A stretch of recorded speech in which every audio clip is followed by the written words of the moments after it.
March came and went. Let's dig into the movies.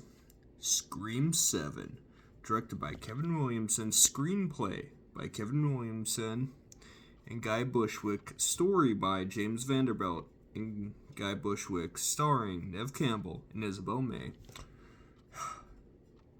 Scream 7. Hello, Sydney. So it's what's really fascinating about watching all these movies, and then you see they're sticking pretty close to like the canon they created, but you know they gotta nip a few things here and there in order to structure it and make sense of what's going on. Mainly being with Scream 5. She mentioned she's married to a Mark, and she's mentioned she has twin girls. And then all of a sudden, in this one,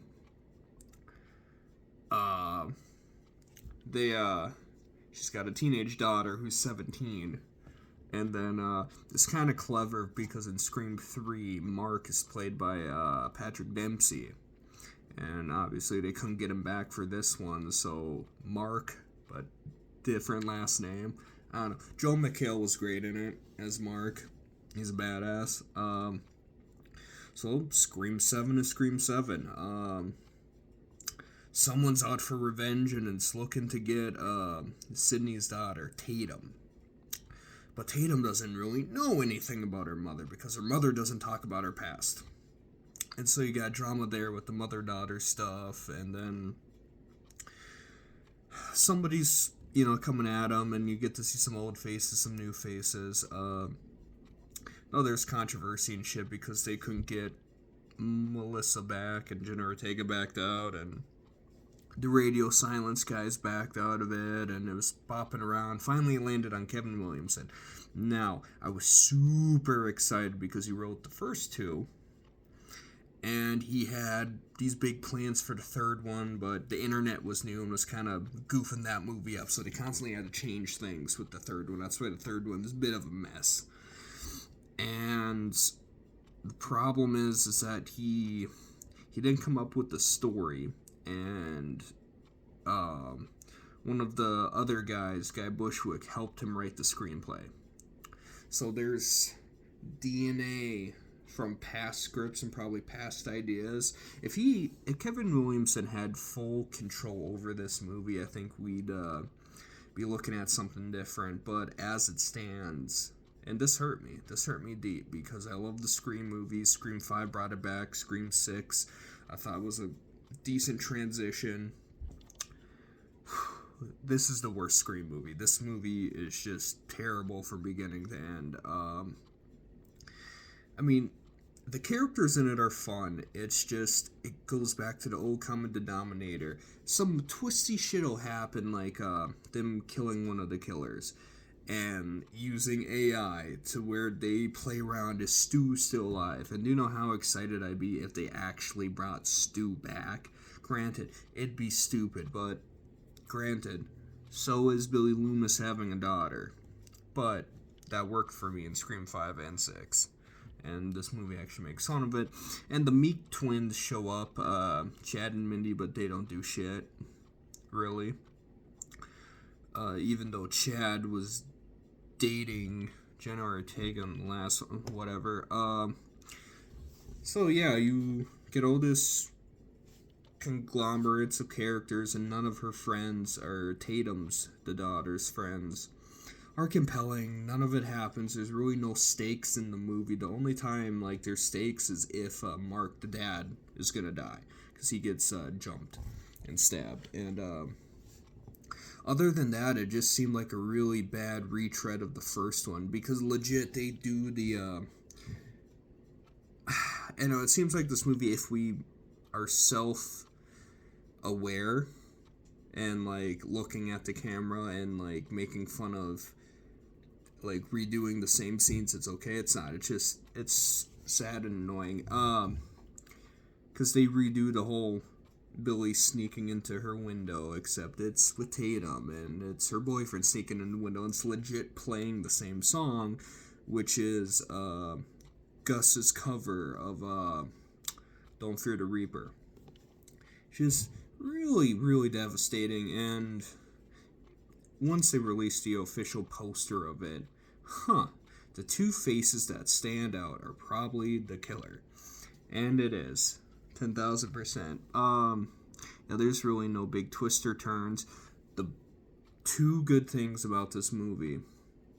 One, the opening. This is probably the best opening out of 5 and 6. Well, 6 had a good. 6 is opening deflated 6. Because that 6 opens so strong. And that's why I thought this was like a good. Just shows you how brutal Ghostface is in this one. And brings me to the second point, the kills. The kills are fantastic. I mean, these movies are kind of getting into like Friday the 13th territory where let's just create set pieces for the kills. Who gives a shit about story, acting, plot, whatever. And then the whole AI thing at the end I thought was just such a cash grab and was shitty. And my biggest complaint about it is they bring back certain characters. So like Laurie Metcalf, who was Mrs. Loomis in the second one. They bring back Roman Bridger from the third one. Why are they older? Right? They wouldn't have any pictures or references. So yes, in reality, Laurie Metcalf has aged 29 years, but with the AI, she should look the same. I don't get that. To make it look it doesn't even look like computer generated. It just straight up looks like Laurie Metcalf. And same with Roman Bridger was the one that was really distracting, where I'm like, oh, dude, you got old. And then the Dewey cameo, which is bullshit.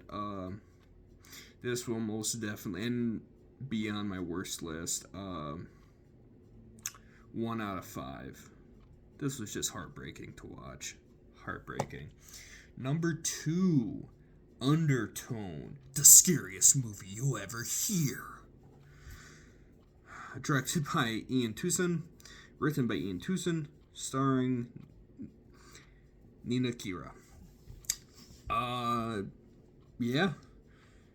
She's a true crime podcast with her friend who lives across the country. She takes care of her mother who's sick, and slowly dying, and then she's listening to a true crime case of all these files, and then they were mysteriously sent to her, and she doesn't know, or the guy who got them doesn't know who sent them to him, and so they're digging through it, and piece by piece, as they're listening to it, it's putting together the story of what happened, and they accidentally conjure an evil spirit who feeds on single mothers, or bad mothers. Abazul is the entity in this one, and you don't see it. There's just a lot of random background shit, like typical Conjuring shit, just background shit. They do goofy stuff with the sound and the editing and everything, and honest to God, I'm watching this movie and I fell asleep, for like a good 10 minutes and woke up, and I'm like, uh-oh. I was so fucking tired, and it's like, there is tension here or there, but I was just bored, man. I'm legit just sitting in the theater holding my eyes open, like, what is happening, man? I'm just not vibing with this movie at all, and the movie ends exactly how you'd think, like, something spooky happens, a character walks into a door, and they hear screams. The end. This is another one that probably just super forgettable. I'm not going to remember it at the end of the year, so this is another, 1 out of 5. Definitely one you can skip. Number 3, Project Hail Mary, directed by Phil Lord and Chris Miller, screenplay by Drew Goddard, starring Ryan Gosling and James Oritz. This movie was a lot of fun. Just simple. The sun's dying. There's bacteria or parasites or whatever that's eating the sun. So they're gonna send up a team on a one-way trip to go check out a star close to Venus to see why every single star in the galaxy is infected except one by Venus. So these astronauts, along with Ryan Gosling, shoot up there to go look at it to investigate. But the story is told in flashback. So it's not flashbacks, but it's cutting between present and past of how he ended up in space. Because he wakes up on the spaceship, he's confused, he has amnesia, but he slowly starts remembering everything, and then the movie just... It's an adventure, and it lets you go. And it's a 2.5 hour movie, but I personally did not feel it because I was just enjoying the ride 10,000%. It's a very funny movie. Well, I mean, Lord Miller. So you got that Lego Movie-esque punchy dialogue, good shit, and just a twist and turns, just enjoyable turns. The trailer kind of spoils it, but so if you've seen the trailer, you've seen the movie, he meets the greatest character ever made, Rocky, a little space alien who's a rock from another planet who got a team together on a spaceship, and they're gonna go. So they're looking for the answer because they both want to save the planet. So you have Rocky, and you have Grace, who's Ryan Gosling, working together to find out what's going on. And it's just awesome. This is a movie with no real hateful bones in its body. It's just fun and loving and caring, and just has a great fulfilling ending because the main character, Grace, just... he wants to keep living, but he doesn't have a purpose, and through his friendship with Rocky, he finds purpose in other stuff. And it's great, especially the ending when he's got to make a choice. Oh, I can go back to Earth, but what's really on Earth for me?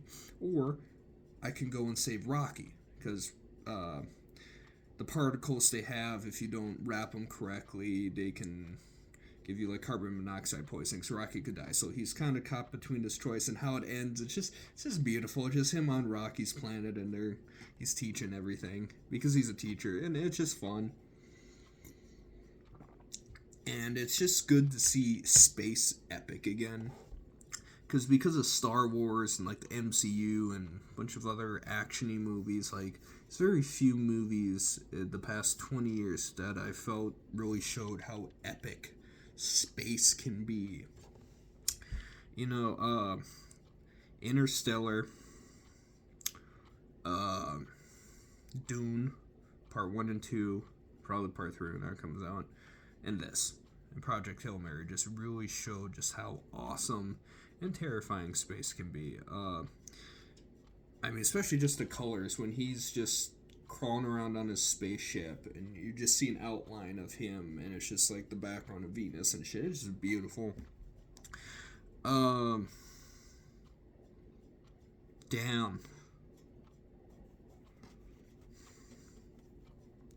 There are some parts I'm trying to think back. I think dragged a little.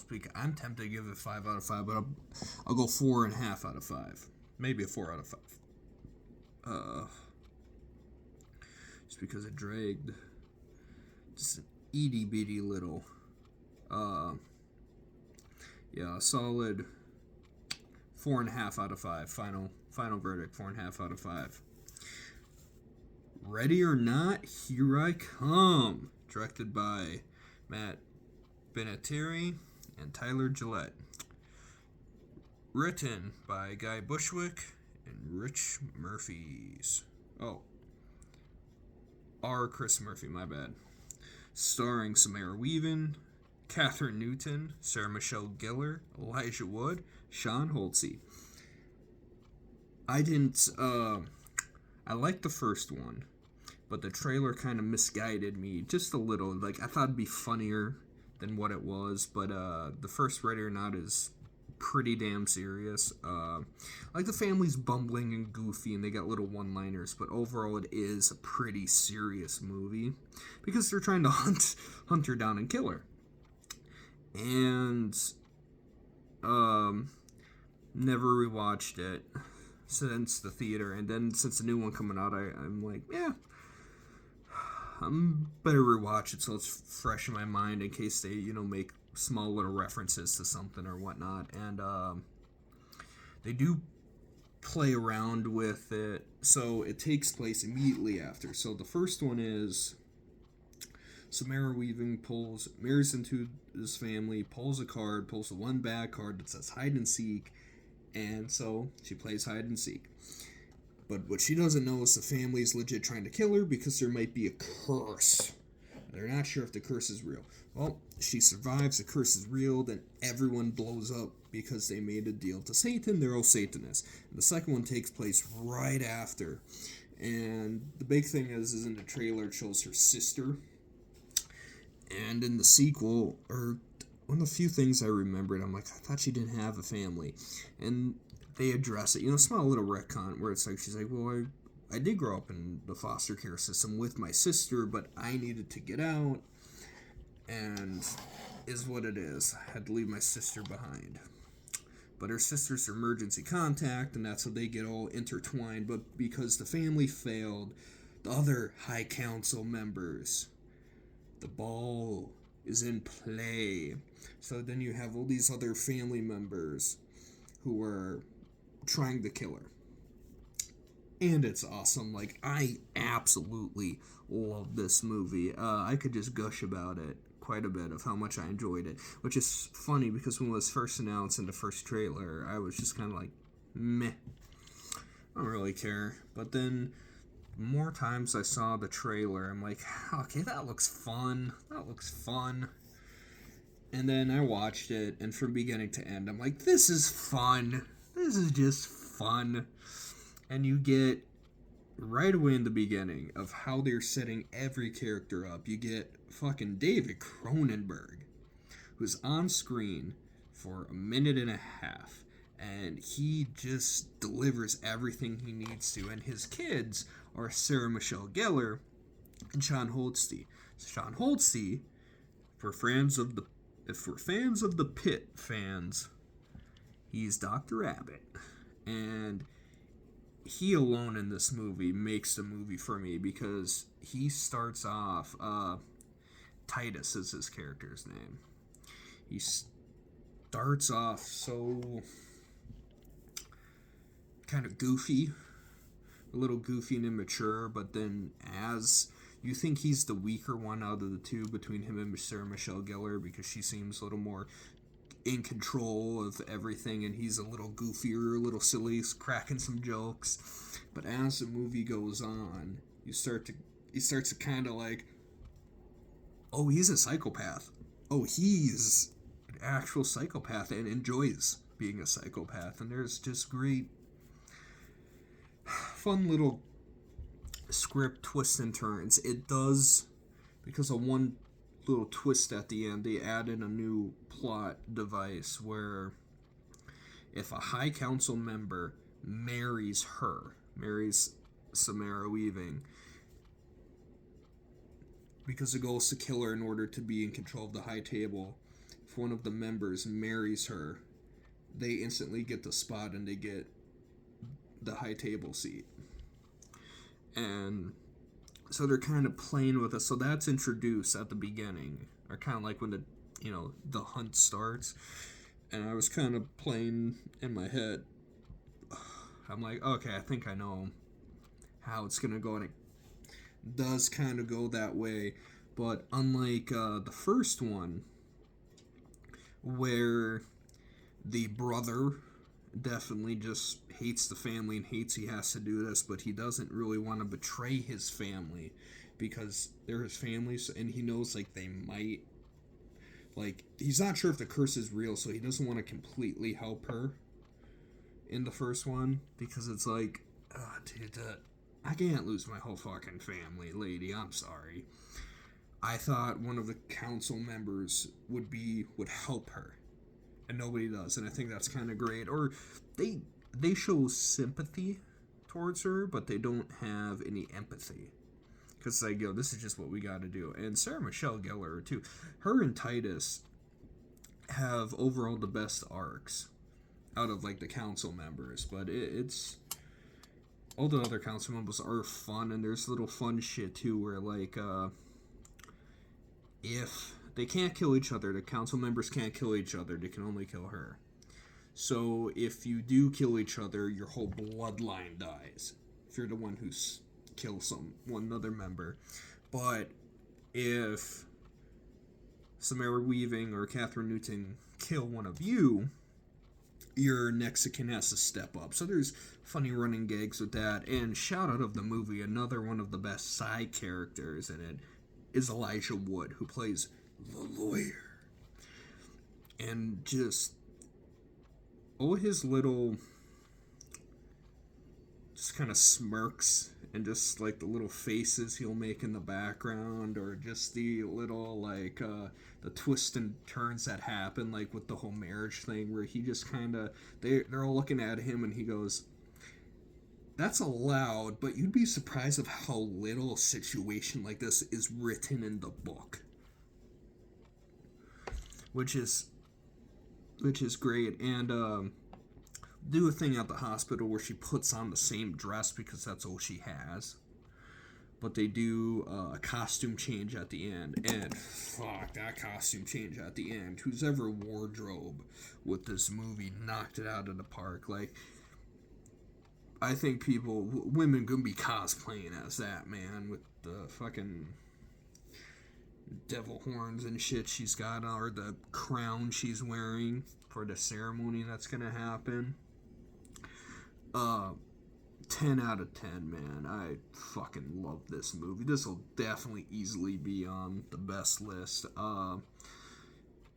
Yeah, probably just a solid 5 out of, maybe 4 out of 5, 5 out of 5. It's a solid movie. I'm definitely gonna buy it when it comes. I already thought, I'm like, dude, I'm totally gonna rewatch this one way more than the first one. This one's just way more entertaining, bloodier, meaner, funner. The editing is fantastic, especially during the wedding fight scene, if you know what I'm talking about.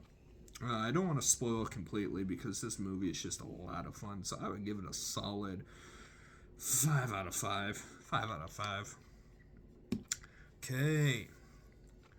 Forbidden Fruits, directed by Meredith Alloway. I can't read my own writing. Written by Lily Houghton and Meredith Alloway. Starring Lily Reinhart, Lola Twang, Victoria Durrelli, and Alexandra Shipp. They pick like the 4 of the hottest chicks and they put them in the hottest outfits possible, which is a big point of the movie. So I saw like one teaser of it and all the chicks looked hot, and I'm like, fuck it, I'll go see it. It's basically Mean Girls meets The Craft, and they might be witches. Maybe that was kind of unclear, but I googled that Lily Houghton is the original writer and it's a play. I'm like, okay, that makes sense, because I'm watching this and I'm like, it's very set up. I'm like, it's cheap, which makes sense. I'm like, it's cheap, but it's set up like it all takes place at the mall or in the parking lot. And it's specifically just this one store that they're at, that they work at, and you hear the boss, Sharon, but you never see her, you just see her hand, and you hear her voice. And so, I'm like, okay, overall, it's, like I said, the chicks are hot, the outfits are hot, the story, you can basically tell where it's going, and the last acts, they die. Like, all the characters die because the one chick, they're all named after fruit or shit. You got Apple's the main chick, Cherry's the dumb blonde, Fig's the black chick, and Pumpkin's the new girl. They're all named after fruit, because they have a fruit for every season, so that's why the 4 of them together, they're super powerful and shit, and they run them all. The best honestly towards the end, because Pumpkin comes into it and she's calling her mom, and you don't ever hear her mom talk. I don't think she might have left a message or something at one point, but she purposely put herself in this group for a reason, and you don't know why. And she's got like a little spy cam Barbie that she has, and she's filming everything, and you slowly get hints that Apple may have killed her father, and she keeps trying to dig into the secret. She wants to know about Apple, and honestly at the very end you find out why, which is honestly the best. Like, that could have been interesting. That could have been a whole movie,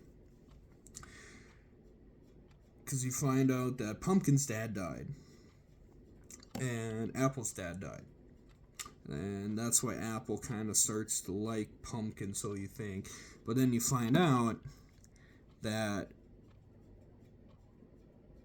Pumpkin's dad is also Apple's dad. They're half sisters. So Apple's dad left Apple and her mother to go be with Pumpkin and her mother. And she, in fact, Apple did poison her dad. So basically, Pumpkin's just trying to find closure. Why? Because her dad was super nice to her. Of why? What's the reasoning? And I thought there was going to be a bigger twist, like he molested Apple or something weird about that. But it's suggested that Apple was just mad that just left her family to create a new family. Which, granted, shitty thing to do. And strike that she's kind of crazy, so it's okay to, if she wants to.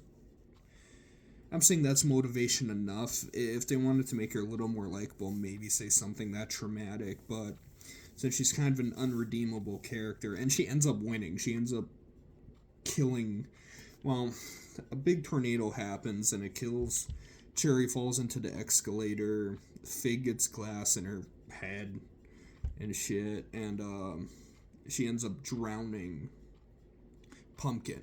Then she's all tethered and torn, and she jumps states or whatever and goes to a different mall and finds a different group, and it's implied that she's gonna, slither her way in and just start again because she lives in her car. It's a plot point. But yeah, this is just a 1. 2 because they were really hot, maybe. But I ain't watching this again, so 1 out of 5. 1 out of 5. Then the last one, They Will Kill You. Directed by Krili Sokolow. Written by Krili Sokolow and Alex Litvak. Starring Zazie Beetz, Tom Felton, Heather Graham, Patricia Arquette, and James Remar. In a very surprising cameo. It's basically Ready or Not. Zazie Beetz plays this chick. She goes into this hotel. She's looking for her sister. The hotel is a cult of Satan, and she's supposed to be the sacrifice, but she ends up killing all these people. But then the people stand up because they're immortal because they made a deal with Satan. So Patricia Arquette's the main manager of the hotel, and she's great in it. She's really fantastic in it. And Tom Felton, good to see him, and Heather Graham, great to see her too, are the main lackeys that are running after Zazie Beetz. And you find out she finds her sister, but you find out the sister's supposed to be Zazie Beetz was supposed to be her sister's sacrifice in order to get into the cult. Because Zazie Beetz shot her abusive dad, but ran away, didn't stay with the little sister. So this one, they're being chased by a cult who's made a deal with Satan, and the little sister is mad at the big sister for leaving her. Ready or Not. 2. And in this one, Patricia Arquette's husband ends up helping Zazie Beetz. So you have a member of the cult who doesn't want to be a member of the cult who ends up helping. A big problem I have in general is when you do fight scenes with immortal people is the heroes doing super cool shit, but none of it matters because all the damage they do, the characters are just gonna slowly reform or just come back alive. It's my big problem to the climax of Deadpool and Wolverine. You have this big epic fight to Madonna, say a prayer, but then what damage is being done because they're all immortal. Same thing here. That's why at the end, when she undoes the spell, they keep saying they have to write their name down. Well, they have a severed pig's head that Satan goes into, and he talks to them, and he wipes the name off, and that makes it mortal. I thought it was going to be something. So she's fighting all these guys, does damage to them, and then just burns the head down, and they all die from their previous wounds. I thought it's like she'd break the spell, then she'd kill them all horrifically, but as it is, it's fine. Nothing special at all.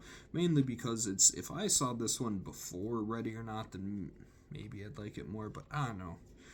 I'd give it a solid 3 out of 5. So that's March, man. Those are the movies, so we'll see what April brings. What up?